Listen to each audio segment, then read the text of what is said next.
that is what we're pretty much going to go in and fight for, is to make sure that that rezoning does not happen. Just because, if that does happen, then it's only a matter of time until we have to shut down.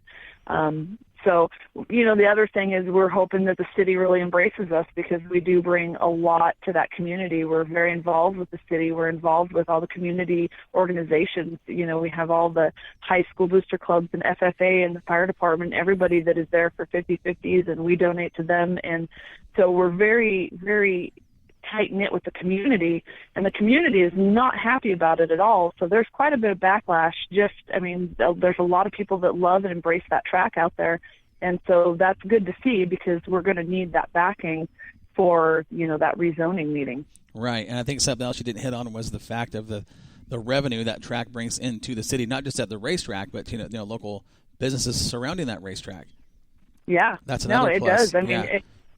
Everything. We like Jim's Thriftway. Mark is the owner, and he's one of the biggest sponsors out there. Absolutely. And every weekend you got racers that are fueling up at that local Chevron right there. They're filling in their ice, getting all their food, their drinks, their beer for after the races, and everything. And so those little markets there, they're booming. The auto parts stores, they're booming. Everything is, because hotels, anyone who restaurants. They if it's a 2-day show. If that place had a hotel, that place would be booked all the time, because we run the micro sprints, and vast majority of those drivers are coming from Deming. So they're coming from Canada, Deming, Skagit area, and that's quite a trek. And a lot of them camp out, or they go into Forest Grove and they stay in Forest Grove. So it's too bad they don't have that, but it does bring a lot of revenue into the city. And the argument in that is, then the city board says, well, shoot, if we have 500 new houses or 200 new houses, they're going to bring revenue too. Well, you're right, but they're also not going to go and give, thousands of dollars to your community organization. They don't have 50/50s in their front yard that they can make $2,000 off of a 50/50 to help, get new turnouts for the firefighters. Right. There's a lot of things like that, they just don't have that involvement. So it's kind of scary. We had a private meeting after, just talking amongst ourselves with some of the park board, and what they feel is going to happen is, they feel once it gets annexed in, we just got to pay attention to that industrial buffer. They will probably start developing homes within 2 to 3 years on that the very far north side of it. And, it's at that time, it's just a matter of time on how much that city embraces us or what's going to happen. So we did talk to a couple of realtors, and I think Mandy Clark was one that had brought up whoever ends up being the realtors for those developments, if it gets to that point, putting in some type of a purchase thing where you can actually put a paperwork in there saying, hey, this is a noise thing. We want you to be aware that this is here at this home. And so, like, when people move into, like, where there's railroads or airports and stuff like that, they put these papers in the purchase documents just saying, hey, beware, there's this noise. Right. And so we're looking at that just to make sure that people are aware of it, because that's usually what the city says is people move in, and they move in the winter or when we're not, running. And then all of a sudden April and May come around and they're blowing up the city phone going, oh my God, it's 10:02 and I don't know what that noise is. Right. Well, you moved to a city with a racetrack, so you should next door to one. Right. Yeah. Why don't we just all pool our money together and build a motel out there? Perfect. So we should. Well, no, I have one even better in the planning, in the commissioner. It was the planning committee, and one of the guys is a newer guy on there, and it was rather comical in this last hearing. He says, well, I have a question, because there was a few people that got up and had reservations and, pled, no, we don't want this. And he says, well, I have a question. I'm new out here, and I just don't understand. Why don't you guys just move the track? Oh, my God. Well, yeah, that's... The room... Did anybody slap him? The room was silent, and everybody looked at everybody, and it was just silent, this awkward silence. And I raised my hand. I said, well, who's going to pay for that? Are you going to pay for that? And what land are you going to give us to move everything? Right. Mm-hmm. And he's like, well, I'm just asking a simple question. Why can't you guys? I said, that doesn't work.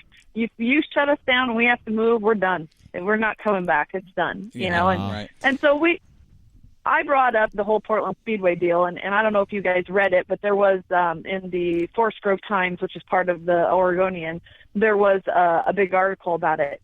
And so there was an article about it. I had posted it on my page and also I think Sunset's page, and they did an article about it, just talking about it, Speedway, and how it got shut down. And there was many reasons that it got shut down, but one of them was noise, and Portland International Raceway, I think that only saving grace with that track is that it is city owned.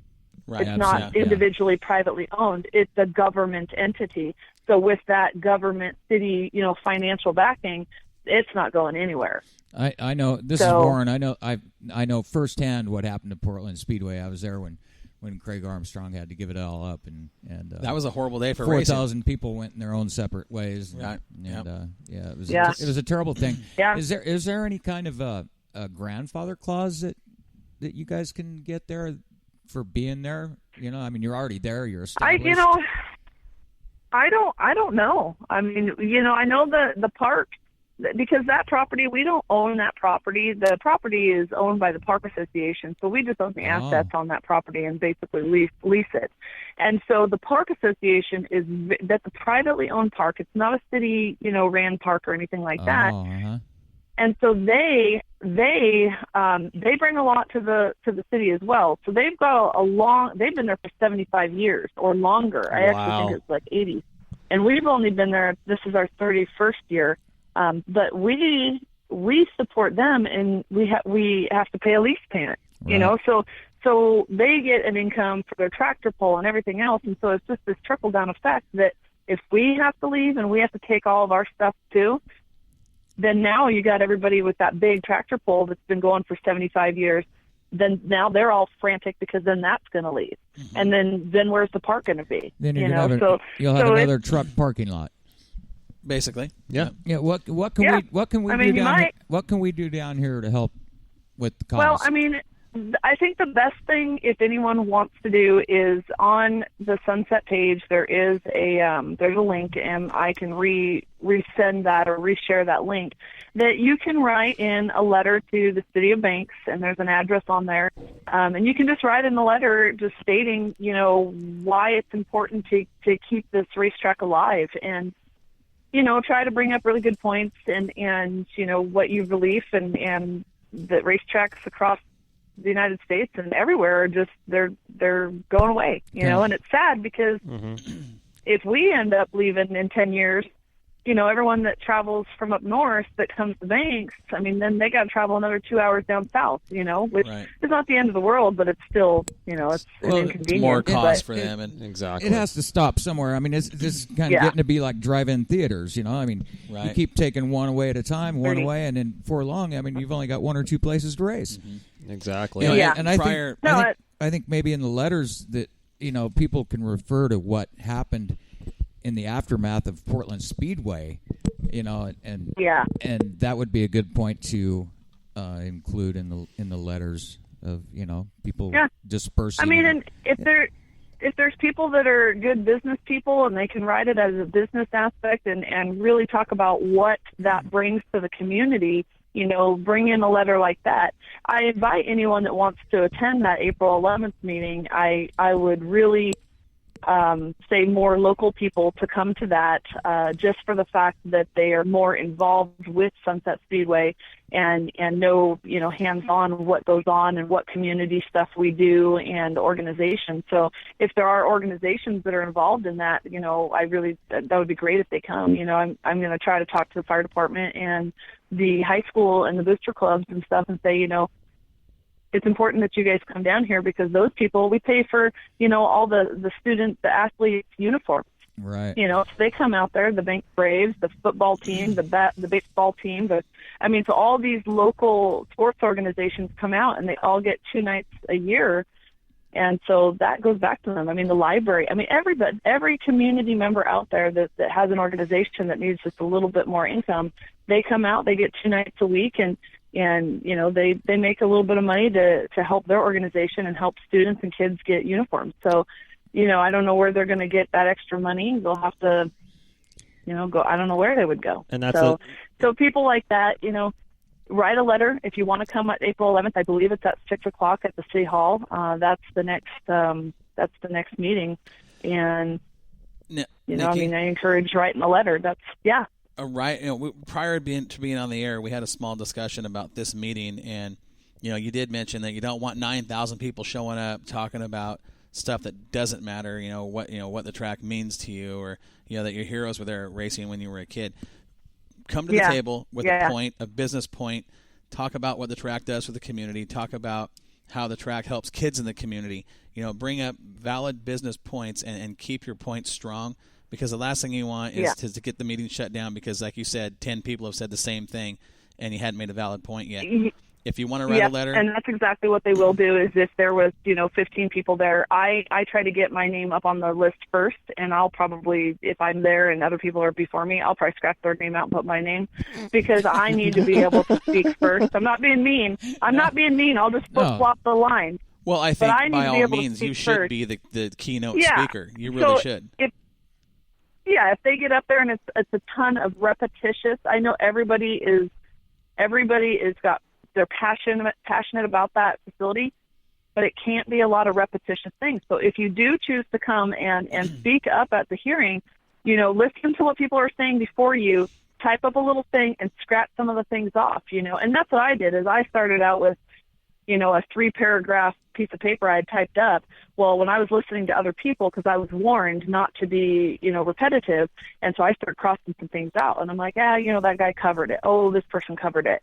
And so by the time I was done, I had it down to 2 paragraphs, and then I had some other chicken scratch on there that I wanted to bring up. And so it went fine. They listened to me. But if there's 10 people or 20 people that get up and talk, and it's the same exact thing about, we love that track, it can't go away, they have to know more facts, more, what does it do for the community? What, business standpoint, economically, what it does. Right.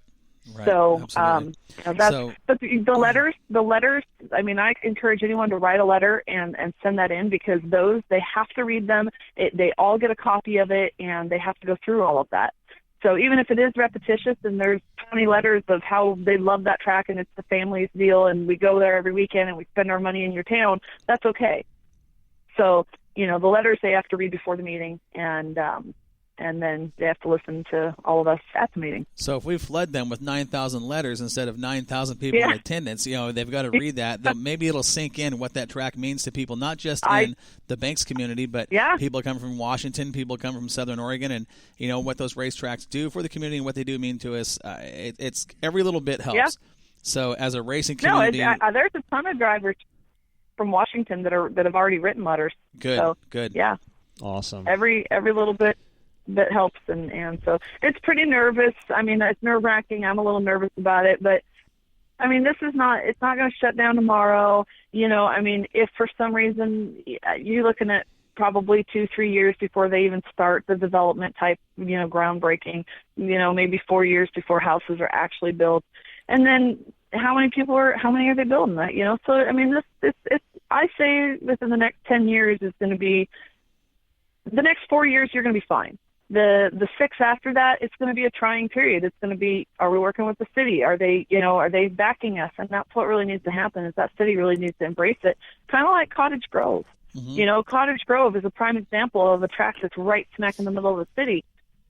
Although, I mean, it's got houses backed up to the back of the property and, hey, they might get some noise complaints, but the city says, we don't care.